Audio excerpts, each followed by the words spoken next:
신약성경 요한복음 6장 47절에서 51절까지의 말씀입니다. 신약성경 154면 요한복음 6장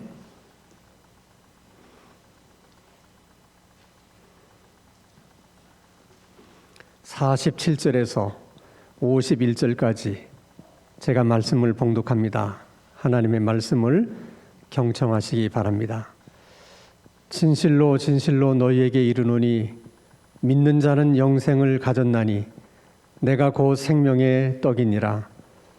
너희 조상들은 광야에서 만나를 먹었어도 죽었거니와 이는 하늘에서 내려오는 떡이니 사람으로 하여금 먹고 죽지 아니하게 하는 것이니라. 나는 하늘에서 내려온 살아있는 떡이니 사람이 이 떡을 먹으면 영생하리라.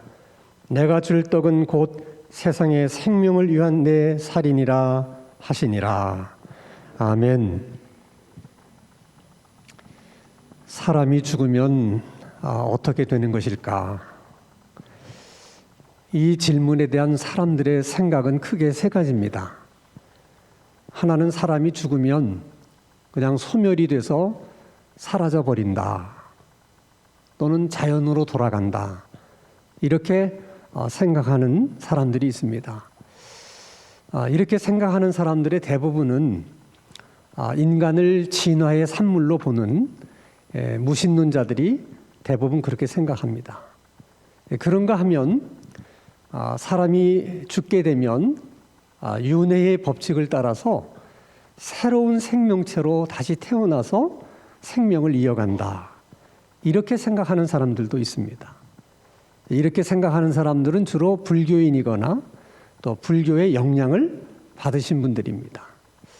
기독교인들은 사람이 죽으면 그 영혼이 천국에 가거나 아니면 지옥에 가게 된다. 죽은 이후에도 사후의 세계가 있어서 그 사후의 세계에서 삶이 계속 이어져 간다. 그렇게 생각합니다. 근데 이런 생각은 기독교인들만 하는 것이 아니라 종교가 없는 사람들 가운데도 사후 세계가 있다고 믿는 사람들이 생각하는 것보다 많아요. 그들은 왜 기독교인이 아님에도 불구하고 기독교인들이 생각하는 것처럼 그렇게 사후 세계가 있다고 믿는 것일까? 그것은 전도서 3장 11절 말씀을 보면 하나님께서 사람들에게 영원을 사모하는 그런 마음을 주셨기 때문이다. 그렇게 말씀을 하십니다. 자, 중요한 것은 그러면 천국에는 어떤 사람이 가게 되는 것이고 지옥은 또 어떤 사람들이 가게 되는 것일까? 예수 믿는 사람들의 입장은 분명합니다. 이 땅에 살면서 예수 그리스도를 믿고 구원받은 사람들은 천국에 가게 되는 것이고 이 땅에서 예수 그리스도를 거절하고 끝까지 믿지 않던 사람들은 지옥에 가게 되는 것이다. 그러나 종교가 없는 사람들은 그렇게 생각하지 않습니다. 이 땅에서 선하게 살고 착하게 살던 사람들은 천국에 가게 되는 것이고 또 이 땅에서 나쁜 일 많이 하고 악하게 살던 사람들은 또 지옥에 가게 되는 것이다. 중요한 것은 여러분, 천국에 간 영혼이든 지옥에 간 영혼이든 도대체 그들은 천국에서 어떤 삶을 살게 되는 것일까? 사실 성경도 그 부분에 대해서는 자세한 언급이 없어요.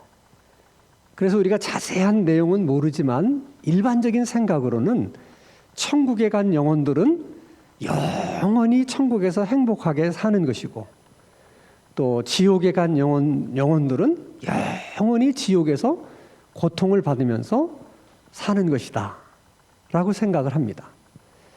그러나 성경을 우리가 좀 자세히 읽어보면 그런 우리들의 생각과는 조금 내용이 다릅니다.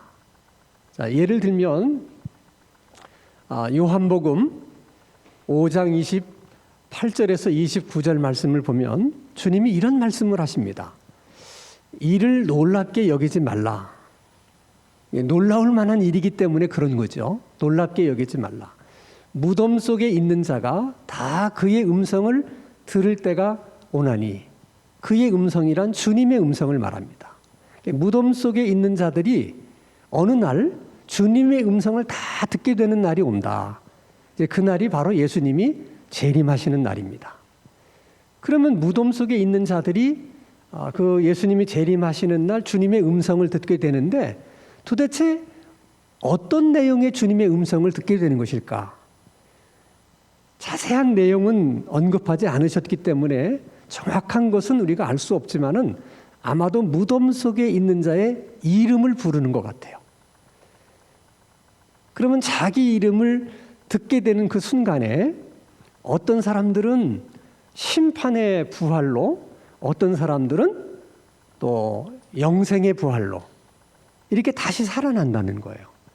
다시 말하면 예수님께서 무덤 속에 있는 사람의 이름을 부르는 순간 우리의 육체를 구성하고 있었던 여러 가지 원소들이 질량불변의 법칙에 의하면 다 이 지구 안에 어딘가에 있는 거예요. 근데 예수님께서 우리 이름을 부르는 순간 그 원소들이 다시 결합이 되고 또 영혼과 함께 결합이 돼서 다시 부활하게 된다는 것입니다. 이 점에 있어서 우리가 이제 궁금하게 여기는 것은 천국에 있는 영혼도 그 영혼 나름대로 천국에서 잘 지내고 있을 것이고 또 지옥에 있는 영혼도 뭐 그 지옥에서 형벌을 받으면서 그렇게 살고 있을 것인데 그냥 천국에서 살도록 내버려 두고 지옥에서 고통을 받도록 내버려 두면 될 것을 굳이 무덤 속에 있는 자들의 이름을 불러서 그들을 다시 살게 만드시는 이유가 뭘까? 다시 그들을 부활시키려고 하는 주님의 의도는 뭘까 하는 것입니다. 자, 그것은 하나님께서 인간을 만드실 때 진흙을 빚으시고 그 속에 생기를 부어 넣으셔서 인간이 된 거예요. 다시 말하면 인간이라고 하는 존재는 육체와 영혼이 결합된 존재입니다.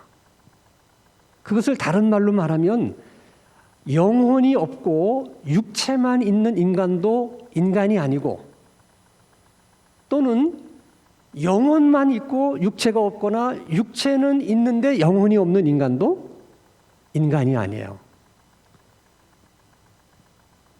그래서 인간은 동물이나 짐승들과도 다르고 또 천사들과도 다릅니다. 우주 안에 인간만큼 독특한 존재가 없는 거예요. 그러니까 천국에 가 있는 사람도 인간으로 가 있어야 되는 것이고 지옥에 가 있는 사람들도 인간으로 가야 되는 것이죠. 그래서 예수님이 재림하시기 전까지는 그 영혼들이 천국에 있거나 지옥에 있거나 다 일시적으로 그곳에 머물고 있는 거예요. 그래서 예수님이 재림하시는 날 그들이 다시 육체와 결합돼서 인간으로 다시 부활을 하는 겁니다. 그리고 심판을 받는 거예요. 이것을 요한계시록에서는 최후의 심판, 백보자 심판이라고 말합니다.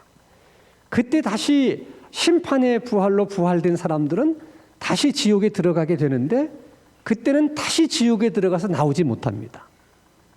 영원히 인간의 몸을 입고 지옥에서 고통 속에 살아가는 것이죠. 그러면 영생의 부활로 부활한 구원받은 사람들은 어떻게 되는 것일까? 그 사람들은 우리가 지금 생각하고 있는 천국으로 다시 돌아가는 것이 아니라 우리가 지금 이거 살고 있는 이 지구, 이 땅 위에서 살게 되는데 근데 그 땅이는 지금 우리가 살고 있는 이 지구, 이 땅이 아니에요. 이 지구는 인간에 의해서 많이 오염되어 있기 때문에 이제 주님이 재림하시고 이제 최후의 심판이 있을 때에 하나님께서 이 지구를, 이 땅을 새롭게 창조하시겠다 그렇게 말씀하십니다. 그것을 요한계시록에서는 새 하늘과 새 땅이라고 말해요. 바로 그 새 하늘과 새 땅이 구원받은 우리들이 살게 될 낙원입니다. 이것이 성경이 이제 우리들에게 말씀하시는 사후 이후에 우리들이 어떻게 될 것인가 하는 것에 대한 성경의 설명이세요. 근데 중요한 것은 이러한 내용들을 지금 우리가 들어도 사실 이해하기가 쉽지가 않은데 예수님 당시 예수님께서 이런 내용을 사람들에게 설명한다는 것은 정말 쉽지 않은 일이었어요. 자, 예를 들면 지금 현대인들은 대부분 질병 때문에 사망을 합니다. 되게. 그러나 예수님 당시만 하더라도 질병 때문에 죽는 사람들보다는 먹을 것이 없어서 굶어 죽는 사람들이 훨씬 더 많았어요. 오늘 우리들의 입장에서는 먹을 것이 없어서 굶어 죽는다 하는 것이 잘 이해가 안 되죠. 왜냐하면 먹을 것이 지금은 넘쳐나기 때문에 그렇습니다. 그러나 한 번쯤 우리 한번 다시 생각해 봐요. 우리 바로 위쪽에 있는 북한 사람들은 1990년대 5년 동안 홍수와 가뭄이 계속되면서 엄청난 기근이 발생했어요. 그들 말로는 고난의 행군 시절이라고 얘기를 합니다. 그때 죽은 사람의 수가 얼마나 되느냐, 여러 설이 있는데 가장 그래도 믿을 만한 소식은 적어도 100만 명쯤은 죽었을 것이다, 이렇게 얘기를 해요. 여러분 실감이 나세요? 먹을 것이 없어서 100만 명이나 죽었다는 거예요. 그게 지금 우리가 살고 있는 지금 이 시대에도 일어났던 일이라는 거죠. 그렇기 때문에 예수님 당시에는 먹을 수 있는 양식이 있으면 사는 것이고 먹을 수 있는 양식이 없으면 죽는 거예요. 그들에게 있어서 양식은 생명이고 구원입니다. 그들의 개념 속에 양식이 생명이에요. 양식이 구원입니다. 그래서 예수님께서 그들에게 구원을 설명하기 위해서 두 가지 개념으로 설명을 하는데, 하나는 믿음이라는 개념으로 설명을 하시고 하나는 생명의 떡이라는 개념으로 설명을 하세요. 자, 그러면 우리 요한복음 6장 35절의 말씀을 봅니다. 자, 예수께서 이르시되 나는 생명의 떡이니 내게 오는 자는 결코 줄이지 아니할 터이요 나를 믿는 자는 영원히 목마르지 아니하리라. 이 문장을 보면 조금 자연스럽지가 않아요. 자, 나는 생명의 떡이니 내게 오는 자는 결코 줄이지 아니할 터이요. 그러면 그 다음 문장은 어떻게 시작돼야 됩니까? 나는 생명의 물이니 나에게 오는 자는 영원히 목마르지 아니할 것이다. 이렇게 해야 사실 문장이 자연스러운데 첫 번째 문장에서는 나는 생명의 떡이다. 나를 먹는 자는 결코 줄이지 않을 것이다, 이렇게 말씀하시고 두 번째 문장에서는 나를 믿는 자는 영원히 목마르지 아니할 것이다. 그래서 예수님은 생명의 떡과 예수를 믿는 것을 같은 개념으로 설명을 하는 거예요. 그러니까 예수님을 믿는다는 것이 뭐냐? 주님이 주시는 생명의 떡을 먹는 것이다. 지금 그렇게 설명을 하고 있는 것입니다. 자, 그러면 요한복음 6장 51절 말씀을 보면, 자, 나는 하늘에서 내려온 살아있는 떡이니 사람이 이 떡을 먹으면 영생하리라. 내가 줄 떡은 곧 세상의 생명을 위한 내 살이니라. 조금 한 걸음 더 나가는 거죠. 그러면 예수님이 주시겠다고 하는 생명의 떡이 뭐냐? 그랬더니 자기 자신이라는 거예요. 내 자신이 하늘에서 내려온 생명의 떡이다. 내 몸을 주겠다. 그렇게 지금 예수님이 말씀을 하십니다. 그리고 이제 6장 54절의 말씀을 보면 또 한 번 강조를 합니다. 내 살을 먹고 내 피를 마시는 자는 영생을 가졌고 마지막 날에 내가 그를 다시 살리리라. 내 살을 먹고 내 피를 마시는 자는 영생을 가졌고 영생이 있다는 것입니다. 근데 요한복음 5장 24절에는 또 이렇게 말씀하세요. 내가 진실로 진실로 너희에게 이르노니 내 말을 듣고 또 나 보내신 이를 믿는 자는 영생을 얻었고 심판에 이르지 아니하나니 사망에서 생명으로 옮겼느니라. 그러니까 내 살을 먹고 내 피를 마시는 자는 영생을 얻었고 라는 말씀과 내 말을 듣고 또 나 보내신 이를 믿는 자는 영생을 얻었고 라는 말이 같은 개념으로 지금 예수님이 말씀을 하시는 것이죠. 자, 제가 여러분들에게 이렇게 말씀을 인용해 가면서 설명을 하는데도 여러분들이 이렇게 충분한 이해가 잘 되지 않으리라고 저는 생각해요. 이게 너무 어려운 개념이거든요. 그러니 예수님 당시의 유대인들은 어떻겠습니까? 그래서 여러분 요한복음 6장 52절 말씀을 보면 유대인들이 이렇게 얘기합니다. 그러므로 유대인들이 서로 다투어 이르되, 논쟁이 벌어진 거예요. 이 사람이 어찌 능히 자기 살을 우리에게 주어 먹게 하겠느냐. 지금 예수님은 구원이라는 개념을 설명하기 위해서 저렇게 말한 것인데 유대인들은 그것을 문자적으로 그대로 이해를 하고 받아들인 거예요. 아니 어떻게 자기 살을 우리에게 주겠다고 하는데 우리가 어떻게 그의 몸을 먹을 수 있겠느냐? 그게 가능한 것이냐를 가지고 사람들이 논쟁을 하는 거죠. 이해가 안 됐기 때문에 그런 거예요. 이해가 안 된 것은 유대인들뿐만 아니라 예수님을 따랐던 제자들도 마찬가지예요. 자, 요한복음 6장 60절 말씀을 보면 제자 중 여럿이 듣고 말하되 이 말씀은 어렵도다. 누가 들을 수 있느냐? 우리식으로 얘기하면 예수님이 하시는 말씀이 너무 어렵다. 그러니 예수님 하시는 말씀을 누가 이해할 수 있겠느냐? 제자들조차도 이해를 못하는 거예요. 그러니까 예수님이 우리에게 주시려고 하는 구원과 영생이라고 하는 것이 우리가 생각하는 것처럼 그렇게 이해하기가 쉬운 개념이 아니라는 거예요. 그래서 예수님이 십자가를 지시기 전날 밤에 제자들에게 다시 한번 이 부분에 대해서 설명을 해주세요.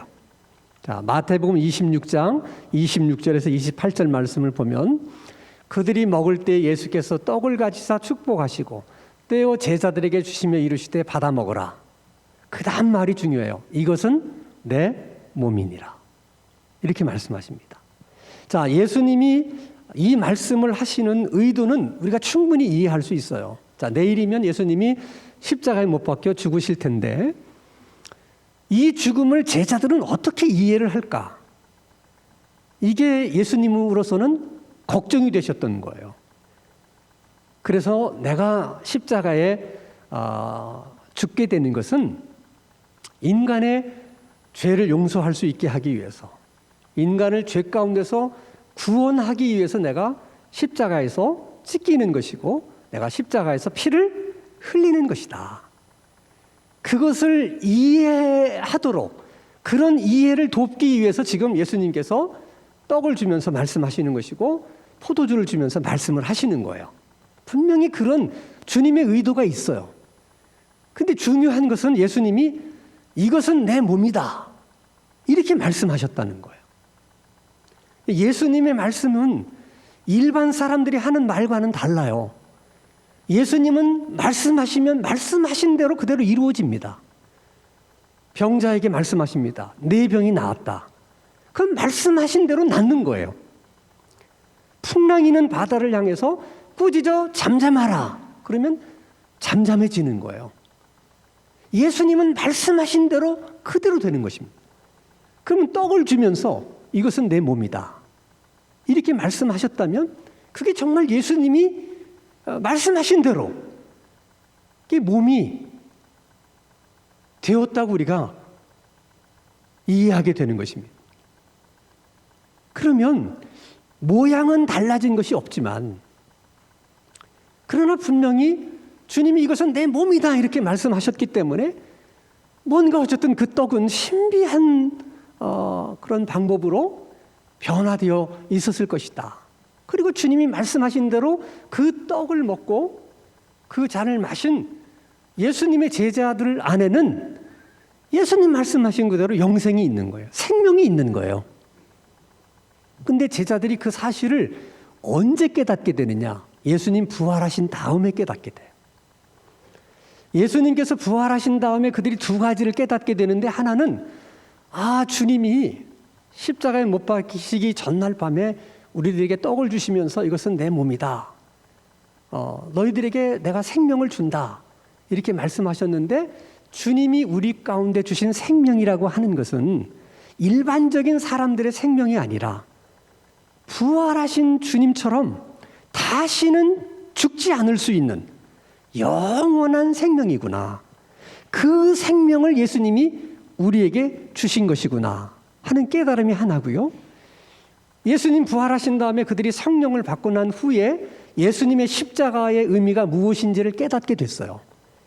이것이 바로 우리의 죄 때문에 예수님이 십자가에 못 박혀서 죽으신 것이고 우리에게 영생을 주시려고 생명을 주시려고 예수님이 십자가에 못 박혀 죽으신 것이구나. 그래서 그것을 믿는 자에게는 생명이 있고 영생이 있게 되는 것이구나. 그런데 이 두 깨달음은 동시적인 사건이에요. 다시 말하면 예수 그리스도를 믿어서 구원받는 일이나 주님이 주신 생명의 떡을 먹어서 그 안에 생명을 가지게 되는 일이나 이것은 동시적인 사건이면서 동일한 의미를 가지고 있다는 거예요. 이것이 굉장히 신비스러운 일입니다. 그래서 여러분, 오늘의 우리가 성찬식에도 그런 의미가 있어요. 우리가 성찬식을 하면서 가지는 1차적인 의미는 이것이 예수님께서 우리의 죄를 용서해 주시려고 우리를 구원하시기 위해서 십자가에서 찢기신 주님의 몸이다. 또 주님께서 흘리신 피다 하는 것을 기억하고 기념하는 그런 이유가 있어요. 그런 목적이 있어요. 그러나 그런 이유와 목적만 있는 것이 아니라 주님께서 말씀하신 그대로 이것은 생명의 떡이라는 거예요. 그래서 우리가 예수 그리스도를 믿어서 구원받는 일과 주님이 우리에게 주시는 생명을 떡을 먹어서 구원받는 일과 이것은 거의 동시적인 사건이고 동시적인 의미를 가지고 있는 거예요. 그럼 우리 생각에 그럼 믿지 않는 사람들이 이 성찬의 떡을 먹으면 구원받을 수 있느냐? 받지를 못합니다. 왜냐하면 이 떡은 주님께서 구원받은 사람들에게만 먹을 수 있도록 하셨기 때문에 그래요. 그러니까 구원받지 않은 사람들은 이 떡을 먹어도 아무런 의미가 없어요. 그러나 구원받은 사람에게 있어서는 이 떡은 생명의 떡이에요. 자, 우리가 믿음으로 구원받는 것은 눈에 보이지 않는 것이지만 우리가 생명의 떡을 먹는 것은 눈에 보이는 구원이에요. 예수님이 이것을 강조하면서 이것을 항상 기념하라고 말씀하신 것 가운데는 단순히 예수님이 십자가에서 우리 죄를 위해서 돌아가셨다고 하는 사실만 기념하라는 것이 아니에요. 내가 너희들에게 준 구원은 예수 그리스도를 믿는 믿음인데 이게 눈에 보이지 않기 때문에 그렇게 믿는다고 말하면서도 눈에 보이지 않기 때문에 우리는 너무나 많이 우리가 받은 구원에 대해서 우리 안에 있는 영생에 대해서 확신하지 못하고 의심할 때가 너무 많은 거예요. 그래서 우리들은 다시 말하면 예수 그리스도를 믿어 구원받은 우리들은 구원받았음과 동시에 주님이 주시는 생명의 떡을 먹어야 되는 거예요. 그걸 먹으라고 말씀하시는 이유는 그 떡을 먹음으로 인해서 우리 안에 생명이 있구나, 우리 안에 영생이 있구나 하는 것을 다시 확인하고 다시 확신하고 그렇게 고백하라는 거예요. 그래서 우리의 구원이 언제 우리가 정말 구원받은 사람이라고 하는 것을 믿게 되고 확신하게 되느냐? 주의 떡을 먹고 주의 잔을 마실 때 그렇다는 거예요. 그래서 주의 떡과 우리 주의 잔을 마시게 되면 내 안에 정말 주님의 생명이 있고 영생이 있구나 하는 것이 어느 순간 확실하게 깨달아지면서 거기에 대한 믿음이 아주 분명해지는 순간이 와요. 그러면 우리 안에 있는 주의 그 생명과 영생이 이렇게 발현이 돼요. 우리 안에 이렇게 감추어져 있던 생명이 드러나게 돼요. 발현이 되게 되면 여러 가지 현상들이 나타납니다. 마치 엠마오의 두 제자에게 예수님이 떡을 떼주니까 그 떡을 먹은 엠마의 두 제자가 영안이 밝아져서 주님을 알아보듯이 우리 안에 있는 생명이 발현되게 되면 일단 영적인 안목이 생겨요. 그래서 무엇이 영적인 일인가를 알게 됩니다. 알게 될 뿐만 아니라 영적인 일들이 이해가 되기 시작해요. 그전에는 믿어지지도 않고 이해가 되어지지 않았던 일들인데 그게 이해가 되어지고 다 믿어지게 됩니다. 우리 안에 예수의 생명이 발현하게 되면 우리 안에 있는 많은 두려움들이 그냥 한순간에 사라져버리고 그 안에 예수님의 평강으로 가득 채워지게 됩니다. 또 예수의 그 생명이 발현하게 되면 우리의 마음에 받은 상처라든지 우리 몸에 있는 상처라든지 이런 것들이 원래의 상태로 회복이 돼요. 우리 안에 있는 예수의 생명이 그런 능력이 있는 거예요. 모든 것을 원상으로 되돌려 놓는, 회복시키는 은혜가 있는 거예요.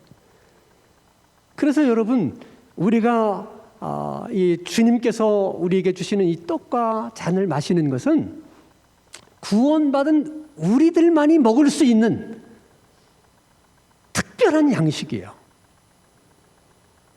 우리는 성찬을 할 때마다 우리는 세상 사람들이 이해하지 못하는 생명의 양식, 영생의 양식을 먹는 아주 독특한 식사를 하는 겁니다. 오늘도 성찬식을 할 때 여러분 마음 가운데 내 안에 정말 예수의 생명이 있고 영생이 있구나 하는 것이 확실하게 깨달아지고 믿어지고 확신할 수 있는 주의 은혜가 있어서 정말 예수의 생명이 발현되는 그런 하나님의 은혜의 역사가 우리 모두에게 있게 되기를 주님의 이름으로 축원합니다.